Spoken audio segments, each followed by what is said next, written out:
I was talking fantasy football with my friends the other day. Well, Josh? Wow. Look who's back. Where the hell have you been? At home, sitting on your asses? Why are we so Where close? now, Josh? Actually, my name is Alan. The dorky white kid with a couch bandana on his head. Bravo. Echo. November. Tango. On. Football.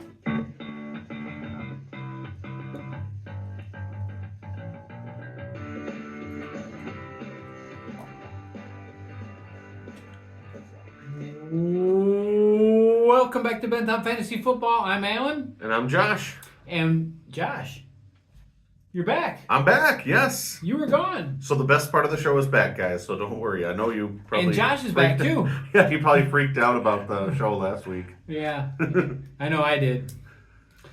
Anyway, You cried all night. Don't pretend you didn't. so we've got some previews of games coming up for you this week. We're going to talk about what's got Some us good bent. games.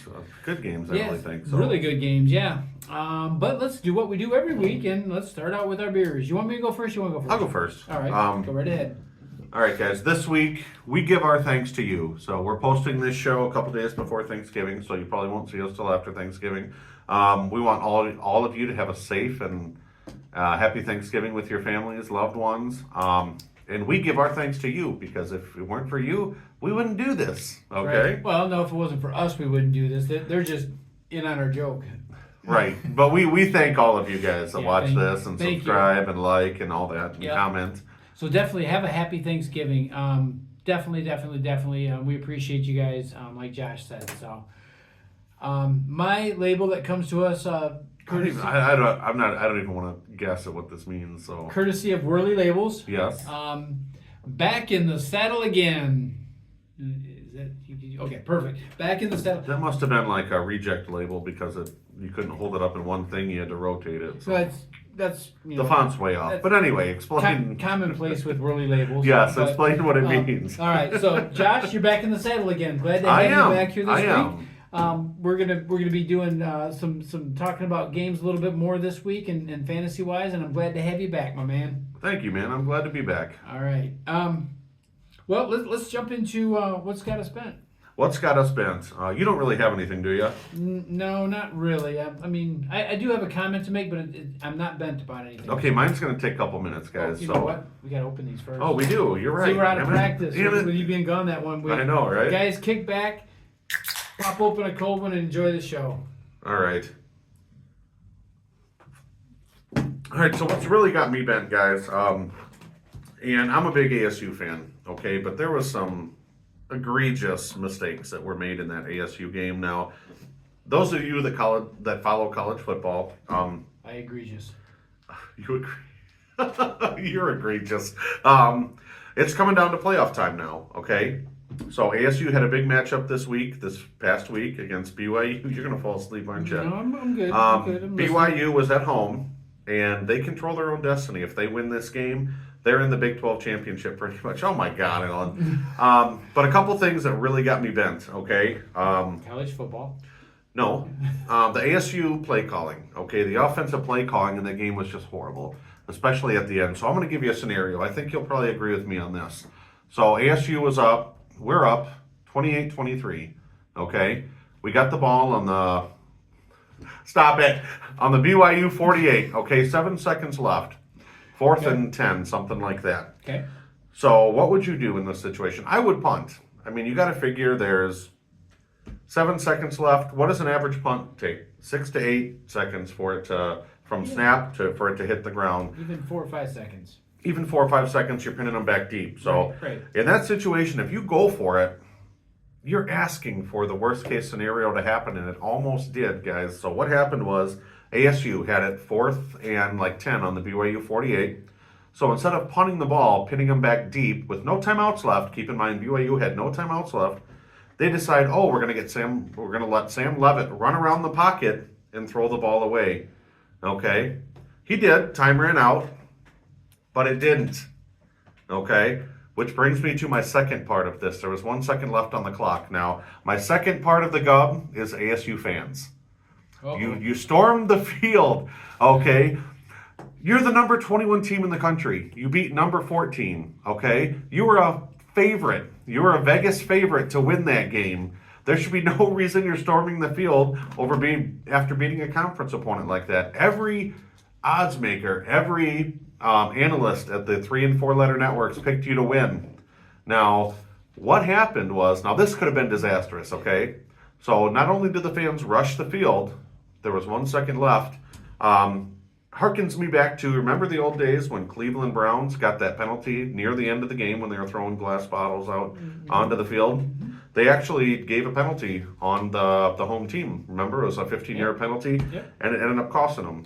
And that's why they don't sell glass bottles in stadiums anymore, guys. But Good side story, Josh. Go on. But luckily, we did not get a penalty. If that would have happened, it would have put them on the ASU 37-yard line with 1 second left. Hail Mary would have won the game. Now, here's the thing that really gets me, too. Not only did the fans stay on the field, it took them 30 to 40 minutes, guys, to clear the field. I mean, that just pisses me off. I mean, we've got the game in hand.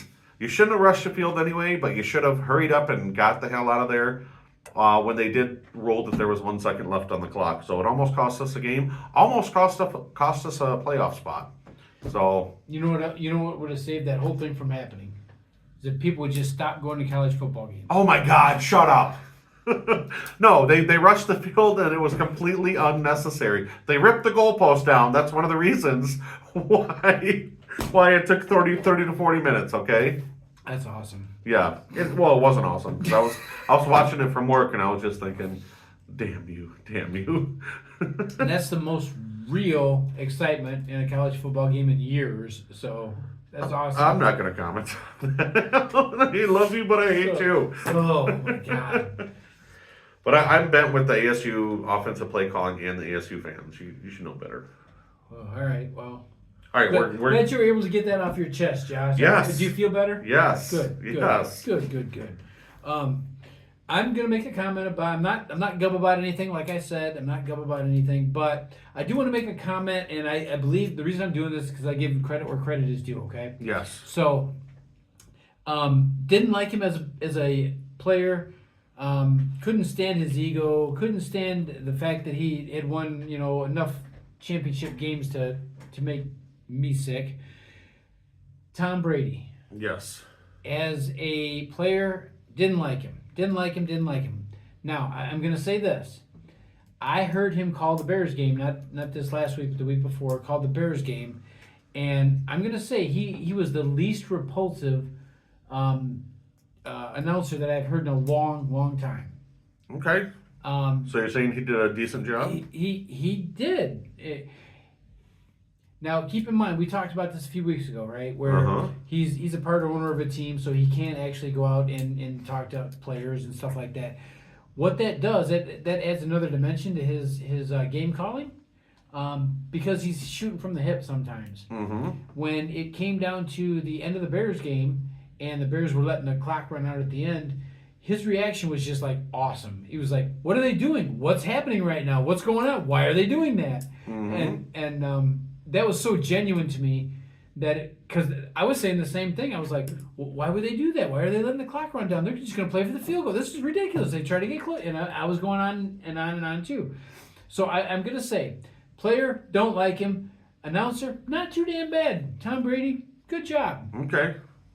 Yeah. All right. Okay. I watched the whole game on mute because at work we can see the games. They're on the big screens, but there's no volume. So Yeah. so I have no input into that. But Okay. Well, like we said, he knows his stuff, dude. So he does. Yeah. It was more like a Manning cast, which I thought was really cool. He's probably forgot more about football than we've ever known. So I mean, I don't know about all that. well, I don't know about that either, but I could tackle him. I could take him. you can't tackle Brady. I can sack You'd be in intensive care if you tried to tackle Brady. So could would sack I. him. I could sack him. Kick him right in the sack. He'd have to be standing still, blindfolded, and in a coma for you to be able to do that. So Kick him in the sack? yeah, I'm pretty quick, man. you'd probably slip running up to him. You So think all he's right, wearing- let's just stop. You think he's wearing a cut? I'll get him. I don't care about Brady's. I don't want to talk about Brady's cup. Two Brady's, one cup. Oh, my God. All right. Anyway, so Josh is going to start talking about whatever game that he wants to first. So we're going to do things a little differently today. We're going to talk a little bit more about fantasy and fantasy probabilities and different things Relevant like that. players for certain matchups that we like. So we each picked 3 games. Yep. Do you want me to start it off? Yeah, go right ahead. Okay. Please do. Did you pick any Thanksgiving games or? I did not. Okay. I did not. I picked one. The one that was my favorite here is the Green Bay Miami game, guys. You know my thoughts on Tua. However, he had a great game last week, and I would be remiss if I told somebody to sit him because he's playing really, really good right now. He's putting up a boatload of, or a buttload. Do you know what a buttload is actually? I think it's 128 gallons of wine. It's an actual unit of measurement. But anyway, he's putting up a buttload of fantasy points right now, guys. So that's my Cliff Clavin moment for this week. Thank you, Cliff. Yes. But anyway, so I'm going to tell you guys what I did, okay? When in ranking these 3 games, I think I went about it a little differently than Alan did, okay? When I look at games, when I try to analyze fantasy players, there's a couple key stats that I look at, okay? I'm going to run these down for you guys in the Miami Green Bay matchup. And the stats that are important to me, maybe you'll find important. I see these rankings all the time where you say, oh, Miami's going up against the 25th ranked defense. That doesn't mean much to me because it all depends on who you play, okay? And there's a lot of parity in the NFL. I know, you can argue with me on this. I'm not going to argue. You go right ahead. Okay, but here's some important stats that I'm gonna look at, okay? What I do is I look at the teams that they played, okay? In their games that they played, total yards per game for both teams that are in that matchup is a huge thing to me, okay? So the first thing I want to bring up with Green Bay is total yards per matchup. Both of these teams are not only putting up a lot of yards, but they're giving up a bunch of yards, okay? For example, Green Bay, 701.7 combined yardage against common opponents, okay? That sounds like a hell of a lot. You know why? Because it is, okay? The Green Bay has been scoring a lot of points, but they're also giving up a lot of points. Miami as well. Yes, they blew out New England this weekend, but who doesn't? Right. Okay. Well, the Bears don't. They should have. Shut up. They should have. But against common opponents, Miami in those games, they're 624.4 total yards, which shows to me that there's going to be a lot of yards put up, not only passing but rushing as well. Okay. Green Bay, I don't know if you knew this right now, but Green Bay is giving up 112.7 rushing yards a game. That's a lot, guys. It is a lot. That's like playing Baltimore every single game. Okay? Yes, I know. I know. They're also giving up 223.6 passing yards a game, which doesn't sound like a lot, but that's near the bottom quarter. Yeah, okay, 223 passing yards is significant. huge. Yeah. I mean, Baltimore's given up the most 300-yard passing games this season by far, and that's only 5. So to average 223 against them, 14 passing TDs against Green Bay, so that's an average of about 1.5. Okay, rushing TDs, they're actually overperforming. 10 rushing TDs they've given up all year, which a lot of the teams that they played, that surprises me. So that rushing defense is a little more stout than I thought they were. Miami, on the other hand, they're giving up a ton of yards, but they're not giving up the passing TDs. They've only given up 11 passing TDs. That's 1 per game. So that doesn't really bode well for a lot of the guys. And I will tell you why in a minute. And here's some of the guys. Okay, what I did was I picked a handful of guys that I would trust in that game. Okay? Now, Jordan Love, I would trust him in that game fantasy-wise, and Josh Jacobs. Those are the only 2 guys on Green Bay's offense that I would even consider starting. I don't know how you feel about this. I don't trust any one of those receivers. You got 3 receivers. You got Reed. You got Doubs. You got Wicks. Those guys, if you look at their stat lines, they're all about the same. You know what I mean? Mm-hmm. There's anomalies that happen, but I wouldn't trust any of those receivers right now. It's kind of like the Bears. You got a 1, 2, 3. Now DJ Moore is the number 1, but Keenan Allen, Rome Odunze, it's almost a coin flip, right? If you had to start one of those guys. Now, fantasy relevant guys on the other end of that ball, the other side of that ball, Tua.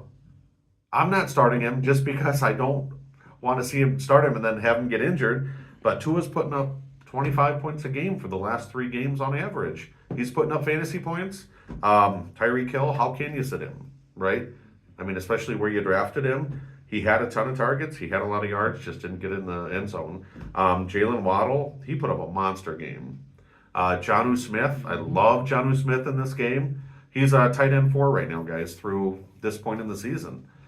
Who would have thought that you could have said a Miami tight end was that high ranking in this part of the season? And then Achane. Okay, I said his name right. Okay. Mostert's pretty much non-existent. They gave him 1 carry this last week. I think he must have done something bad and got on the naughty list or something. Yeah. But those are the guys I like. Jacobs and Love would be fantasy relevant. Jacobs put up 3 touchdowns, man, this week. I didn't see that coming. Jacobs is a stud, man. You can't take anything away from him. He's a stud. Yeah, but you got 5 guys on Miami who I would definitely consider starting. You got Tua, Hill, Waddle, Jonnu Smith, and then Achane. Achane, he is a fantasy monster. Have you seen his stat lines for the last 3 or 4 weeks? He's not only rushing the ball a lot, he's getting 5-6 catches a game. He scored 2 receiving touchdowns, guys. Mm-hmm. Yep. I think he's something like RB3 at this point in the season, so that's crazy. All right. So who are your standouts on this game? Who do you like? You said you like Jacobs. I like Jacobs and Love. Love. Okay. Okay. Yep. Only because the yardage is going to be there, and Miami's given up a lot of rushing yards as well. Okay. And then I like Tua. I like the receivers Hill, Waddle. I like the tight end Jonnu Smith. Who wouldn't? And then Achane. Okay. Other than that, there's nobody fantasy relevant. We're not talking kickers, guys. We're not talking team defenses in these, unless you are. All right. So I'm going to move on to the Tampa Bay Carolina game, and I picked this game out for a specific reason. I want to point out a few things here, and these are probably no surprise to everybody that's watching or to you, Josh. Okay. But Tampa Bay, Carolina. So I know you don't put a whole lot of faith in their the 20 whatever against the pass and or so on and so on. I do, and, Okay. and the reason I do is because it's a more consistent number.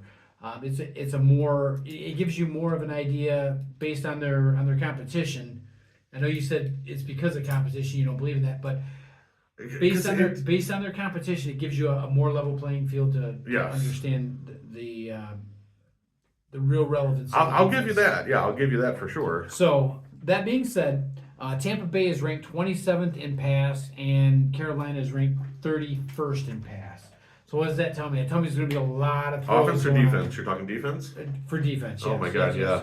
So there's going to be a lot of passing going on in this game, right? That's what the script should call for, right? Yeah. Let me ask you this though: who is Bryce Young passing to? Adam Thielen.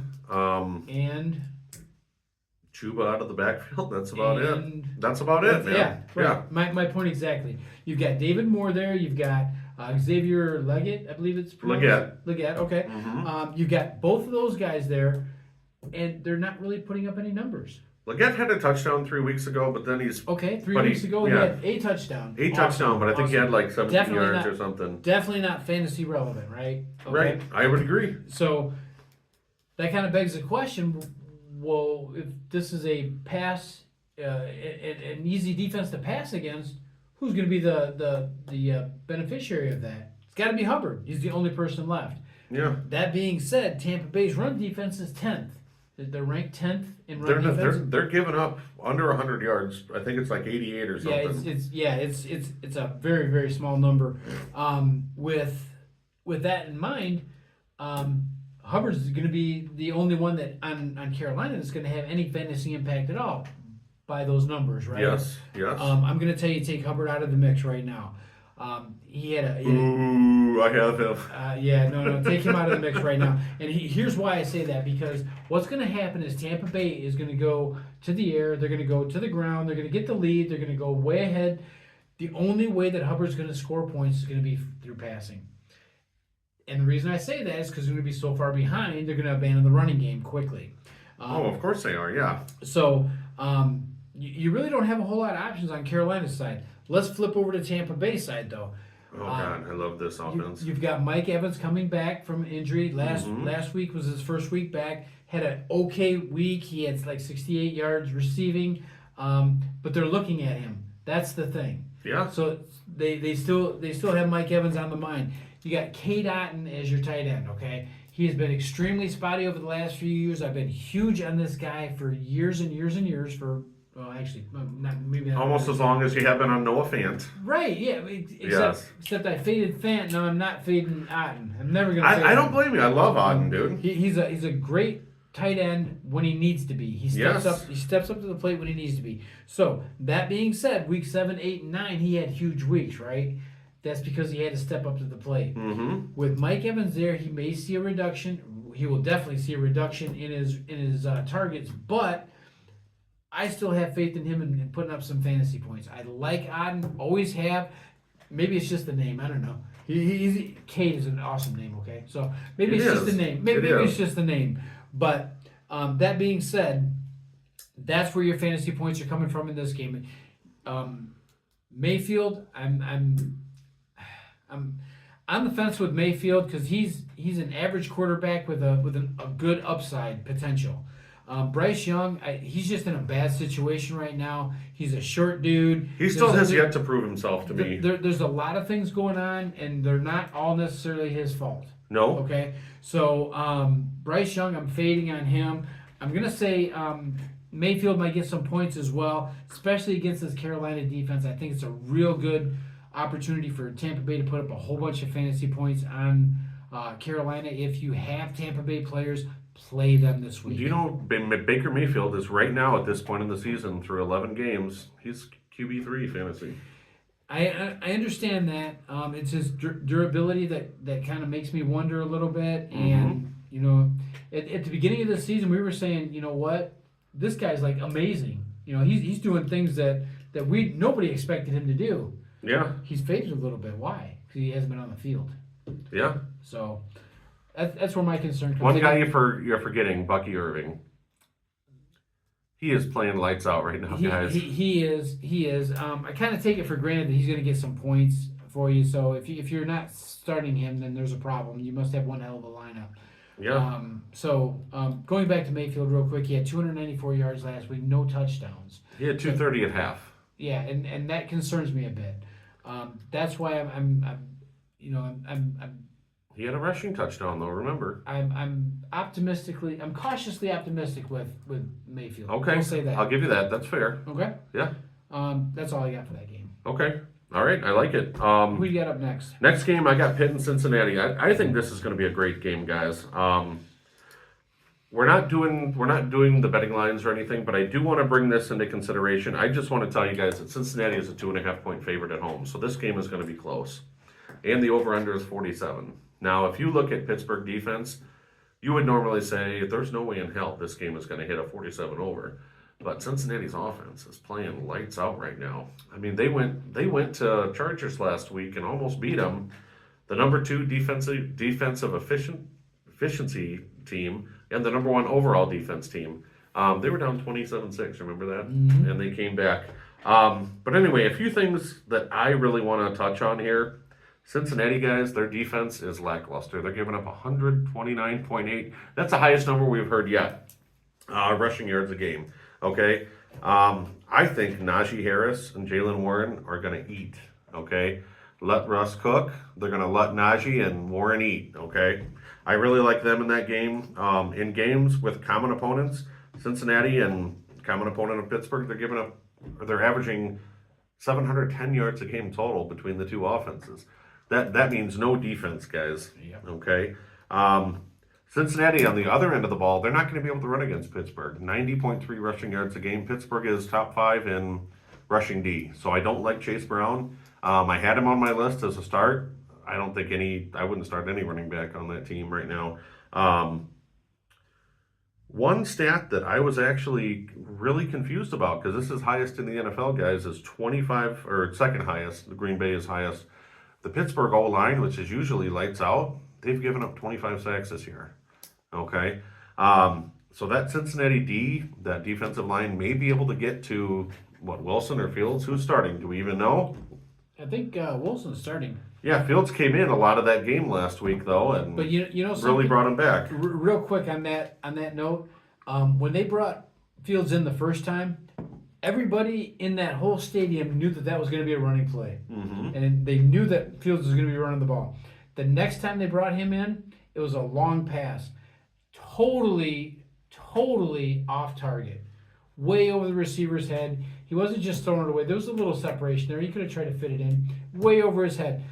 When Fields comes into the game now, it's either a run play or a botched play, one of the two. Yeah. So it's a botched run play or a horribly choreographed pass play. Okay. FYI. Yeah, also Cincinnati, not only are they giving up a record 129.8 rushing yards a game, second highest in the NFL, they're also giving up 236.1 passing yards. That's third highest. Okay. So I think this game really fares well for George Pickens, Najee, and Warren. I don't like anybody else. I don't like Russell Wilson. I don't like Justin Fields if he ends up starting. It's the usual suspects. Okay, this is pretty much a chalk game for me. Najee, Warren, they're going to run all over Cincinnati just like everyone else has. I mean, J.K. Dobbins, subpar running back, gashed him for 140 last week. Okay, that's just inexcusable. On the other end of the ball, Burrow is playing really well. I don't care if he's going up against Ditka. Okay, like the Bears superfans would say, you got to start Burrow, Chase, monster numbers, and I like Gesicki. Pittsburgh, even though they're only giving up 212 passing yards a game, their weakness is really the middle of that field with the tight ends. So they give up points to tight ends. Gesicki, he's gotten looks. He's gotten, 9.5 targets per game over the last 4 weeks? Yeah, he's becoming more relevant in that offense as time moves on. Yeah. And that game could be surprisingly high scoring, guys. Even with a great Pittsburgh defense. So I like the running backs on Pittsburgh, Najee, Warren. I think they're going to shred that Cincinnati defense. I think the only team worse rushing yards, or there's two teams worse, and one of them's the next one, but the worst is Dallas by far. Then Cincinnati, there's only two teams worse. So I like Najee, I like Warren. George Pickens, he's a target monster. I don't trust Mike Williams yet. Who else? Freiermuth? No. Get him out of here. Who else in that passing game really stands a chance, And then Burrow, Chase. I almost had Chase Brown on here, but then I looked at Pittsburgh's run defense efficiency. I don't think he's going to have room at all. And then Gesicki. So those are the only really fantasy relevant players that I like in this game. Okay. Let's talk about Tennessee and Washington real quick. That game's going to be better than I think a lot of people think. Yeah, this is actually going to be a really good game, and here's why. Tennessee's on the up, and Washington's on the down right now. I would agree. If you look at some of the stats from the last few games, let's start with Tennessee. I'm going to make this real easy because Tennessee's got one major thing going for them, and if that works, they thrive. If it doesn't, they don't thrive. You know what that is? Tony Pollard. Mm-hmm. If they can use him as a run to set up the pass, they'll be fine. Or use him as a run to set up the pass to him, they'll be fine. Yes. If they don't do that, they're going to be in a whole world of trouble. That is the only fantasy option that I see on Tennessee's side that's going to be significant, I think. Okay. All I have another one. The real, who's that? Nick Westbrook-Akine. Okay. Would you consider that? I would, because he's had a lot of receptions over the last few weeks and 2 or 3 touchdowns? 7 straight games with a TD. Okay. So last 2 weeks he's had like 3 touchdowns though, hasn't he? Yeah. Okay. Yeah. So definitely a good fantasy option, but you got to keep in mind they're playing a very, very tough Washington defense. They are. Washington is ranked, what are they ranked? I have it here somewhere. They are ranked. If I could read your writing, I would tell you, but If I could read my writing, I could probably tell you too. But anyway, it really doesn't matter. Washington's got a strong run defense and a strong pass defense. So you're going to see a lot of stifled plays, I think. A lot of broken plays on the other side of the ball from Washington. Now, that being said, let's look at Washington. So we've got Austin Eckler, who got injured, wound up with a concussion this last week. He's being evaluated. Still a possibility for him to play. You got Robinson, who went out of the game at some point. I want to say it was the first half. Went out of the game with an ankle injury. Came back into the game, tweaked it again, and was out of the game again. That being said, he had 12 carries the entire game. Yeah. Okay. Or I'm sorry, he was in on 12 snaps the entire game. My mistake. He was in on 12 snaps. He only got like 3 carries, didn't he? Something he like did, that. He had a very meager amount of carries, which means all the carries were going to Eckler. Now that being said, if Eckler's injured this week, he can't go. They're looking at Jeremy Nichols as the only running back left there. Tennessee's run defense is good, isn't it? It is. They do have a solid defense. I don't see a whole lot going on if Eckler's not in the lineup. If Eckler's in the lineup and Robinson's in the lineup, great. You're going to see what I talked about last week. You're going to see a split, but they're both going to be on the field, so you never know who's going to get the ball, right? Yeah. Nerve-wracking for But would you fantasy say owners. you'd be comfortable starting? I would be comfortable starting Eckler over Robinson, Okay. only because I think Eckler's becoming more and more relevant in that offense, in that he's starting to get the pass plays and he's starting to get more carries now. So I think Eckler would be the way to go. Terry McLaurin has been a real thorn in my side this year. He's so spotty. He's been great a few weeks, and then he has bad weeks. I think this week is going to be his week to come back. He had a big long touchdown catch this past week. He did. He had good numbers, but again, he's spotty. The week before that, not bad. The week before that, a little shaky. So he's starting to pick up some momentum now. So Yeah. yes, I would definitely say that he's poised to make a rebound. Noah Brown, this guy drives me crazy because he could be such a great receiver, a great second receiver, I should say. But he's not. He's good. Again, spotty. Drives me crazy. He's kind of like the Tyler Lockett of this year. Would you say He is. he can have a huge game and then he can just Tyler fall Lockett, off the face of the earth? Tyler Lockett, or what was his name for the Raiders? Not Jacoby Myers. No, I can't think of his name. Hunter Renfrow. Oh yeah, yeah. He can Same- have a same huge type of game thing. and then And then put all up of a a sudden, zero. and then all of a sudden not be seen for a few weeks. Yeah, Yeah. absolutely. Yeah. So from a fantasy perspective, again, I'm looking at. I'm going to give you a sneaky pick too on the game that I talked about before. Okay. Adam Thielen, I think, is going to have a good week this week. I think he's going to He's get a really touchdown. the only passing option. I think he's going to have one touchdown and probably, I don't know, about 60, 70, 80 yards, probably about 80, 90 yards. Okay. Anyway, so that being said, back to this Washington Tennessee game. Quarterbacks. Levis? Forget Levis. I think he's so far a failed experiment until he can prove to me that he's not. He's not on my fantasy radar at all. So Okay. Daniels scares me because he's starting to look not as Daniels as he did a few weeks back, which was a really good version of Daniels. So that being said, this might be his chance to rebound a little bit from a couple bad weeks. They're starting, like I said, they're starting to fade a little bit. Maybe this is his chance to come back. I think Daniels is going to have a good week this week. I hope so. If you look at last week, he put up decent fantasy points, He did. but he was saved by that rushing touchdown and really his rushing yards. Yep. Otherwise, he did practically nothing. Yeah. You know? Yeah. They're doing enough to win. They're not quite getting that razor thin like Kansas City is, just barely enough to win. But they're on the verge of that. Yeah. Right now. So, and which surprised me because a few weeks ago, again, we would have said, boy, this team's going to be a contender for the NFC Championship, Yeah. right? Yeah. Now we're saying, oh, they could be a contender. So, fantasy perspective, I think Daniels will do fine. Okay. Eckler, if he's in, I would say start him. If he's not in, don't start him.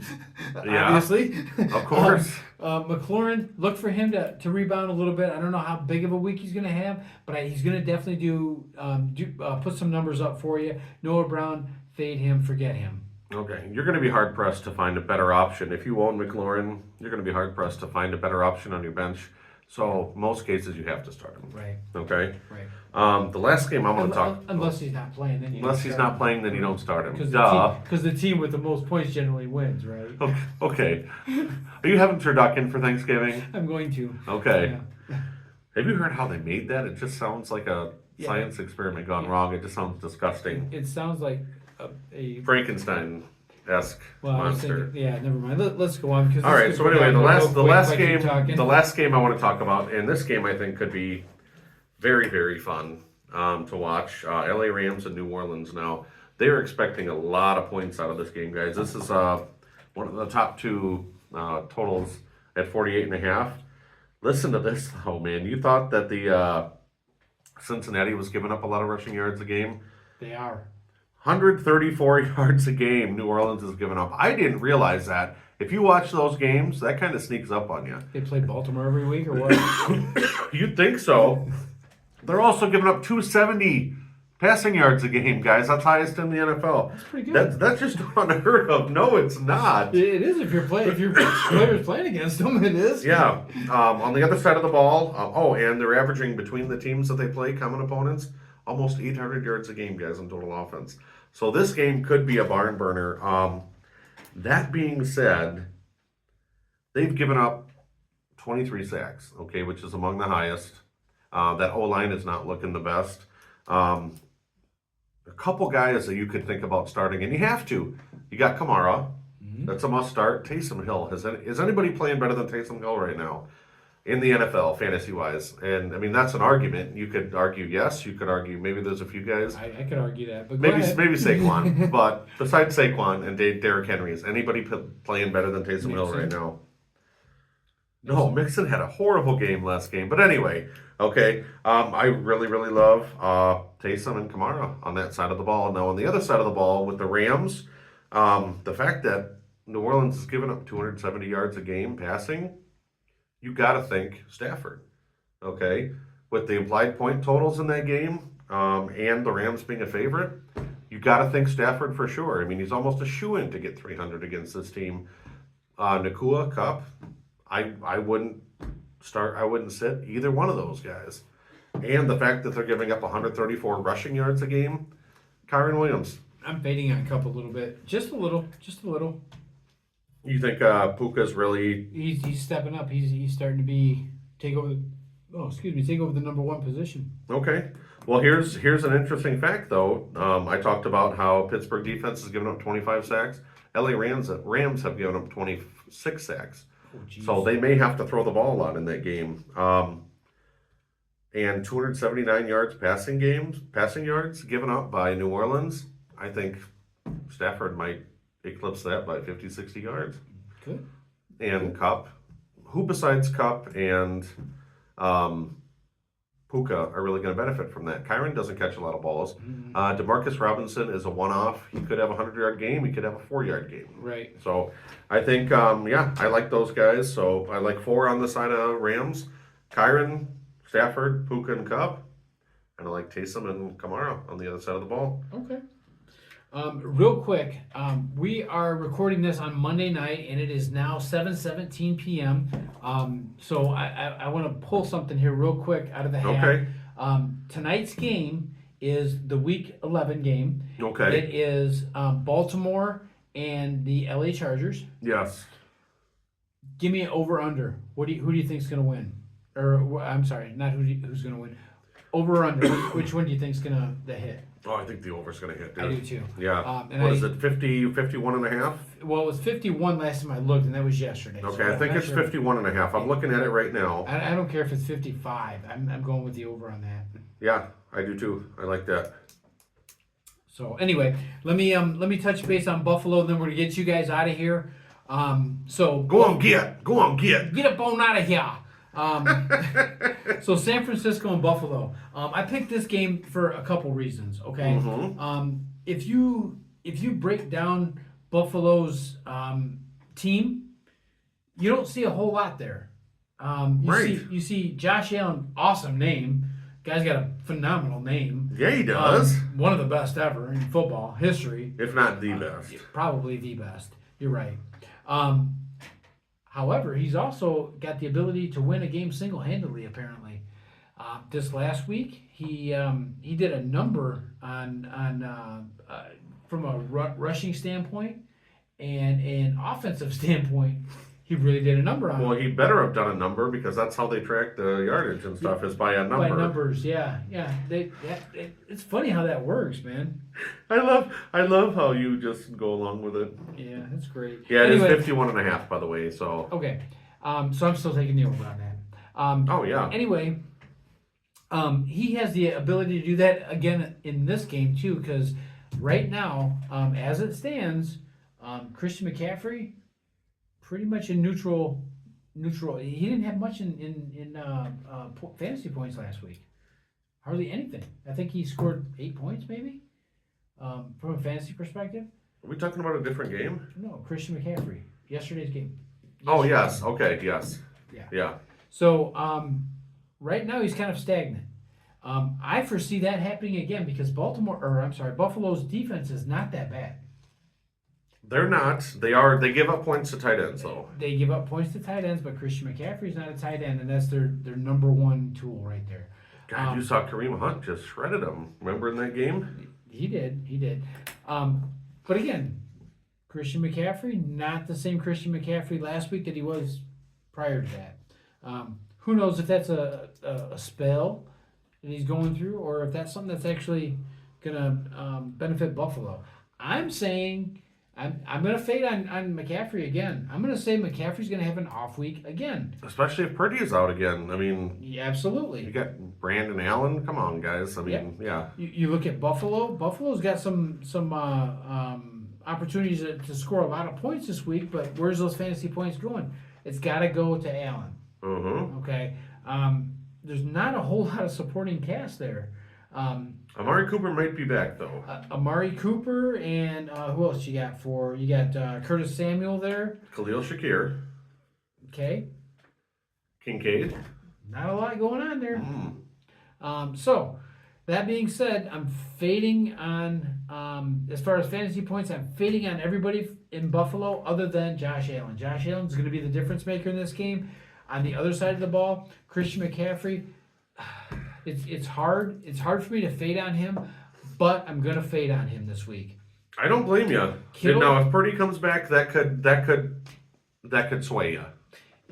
Possibly. If Purdy comes back, then I give more value to Kittle automatically. Oh God, yes. I give more value to the entire offense. Anybody Kittle's even good with Brandon Allen, guys. Right. So, like I said, I think all your points are going to be in Josh Allen's lap on this game. You might get some points out of McCaffrey. You might get a few points out of Kittle. I just don't think that you're going to see a whole lot of points on the San Francisco side. I think San Francisco is going to take a major slap in the face this week. I do too. The only thing that's going to keep them close in that game is that rush defense. Normally, I would say start James Cook every single week that you can. Not again. You can't against San Fran, guys. Yeah, it Cook's another one too. Man, Cook is spotty. He's had some really good weeks, and he's had some bad weeks too. That's true. He is. It's hard to hook your carriage up to that horse. You know what I'm saying? Because I'm from the South, so I know these things.